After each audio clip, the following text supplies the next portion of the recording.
Fake PSA slabs are getting better. You don't know what to look for. It could be the difference between you holding a $3 card as opposed to a $300 card. It's Joe Jones here at the Hubby Hustle Lab. In today's video, I'm going to talk to you about 3 ways to check your PSA slabs for authenticity and to be able to spot the fakes from the reals. All right, guys, so the first thing that we're going to want to do is we are going to want to go right to the label itself. Now, one of the key indicators that the fake slabs still haven't been able to master yet, that the real ones have, is, let me see if I could zoom in here for you, is you see how there's going to be that two-tone on the PSA right here.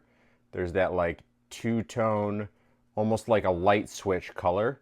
That is not going to be the case. See, it's just like overly shiny here. That's not going to be the case. So that two-tone color also, you're going to see that see that two-tone right there? It looks like there's a slit down the center. Backside, not going to be the case.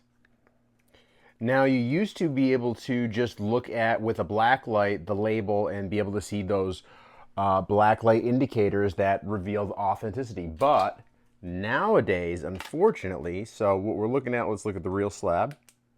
We can see that up there, that little whitening, it says PSA, PSA, PSA. But on the fake one, we do not have that. However, on the back side, real one, PSA is right there. And there should be also maybe another watermark, I think, over here.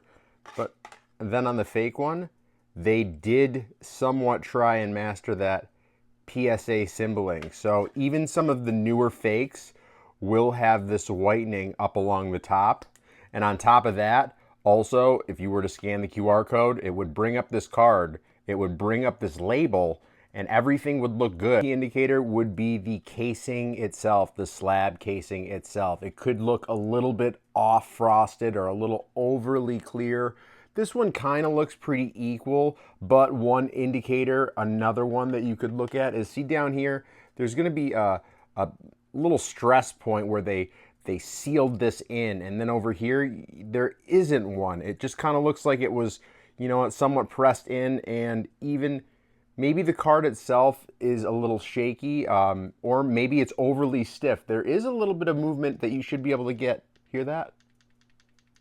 There's a little bit of movement that you should be able to get in the card. Hopefully, you know, now this is a 9. But so that would be the second indicator, would be checking the slab itself just to see, you know, how does it feel? Does it feel, you know, just odd or a little off? So that would be my second tip. And the last tip, guys, is going to honestly be the card. Checking the card. I mean, we could tell right off the get that this card, the holographic, just looks a little too wild, a little too flamboyant, rambunctious, too much going on. It doesn't look like the true VMAX Mew card.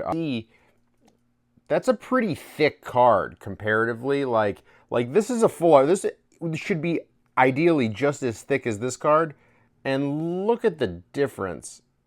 Huge difference there. So looking at the card, it's this Gengar, which is also fake. See, just like the rainbow foil, there's no texture to it. Unlike with, you know, this one, you can see that texture on there. So you're not really, you know, you're getting it a little bit. They are getting really, really good at these guys. Gengar one, let's check. Ah, so see, look at the Gengar one, even the top, guys. Guys, look at this. These mofos are getting good. Yeah, guys, they're getting good, but still, again, there isn't that split line, that there and that there. There isn't that light switch. So guys, those are my 3 tips on checking authenticity when it comes to purchasing slabs, especially from shows or off of Facebook Marketplace. Really making sure that you're going through at least those 3 easy steps to really be able to narrow down which ones are only a few bucks and which ones are actually a few $100s. Guys, if you really like this video and you found value in it, please hit that subscribe button, like and share. I really appreciate it. And drop a comment on other videos, whether they're investing or how-tos, any questions that you might have. This is Joe Jones with the Hubby Hustle Lab, where we are taking our passion and turning it into profit. I'll see you guys on the next one.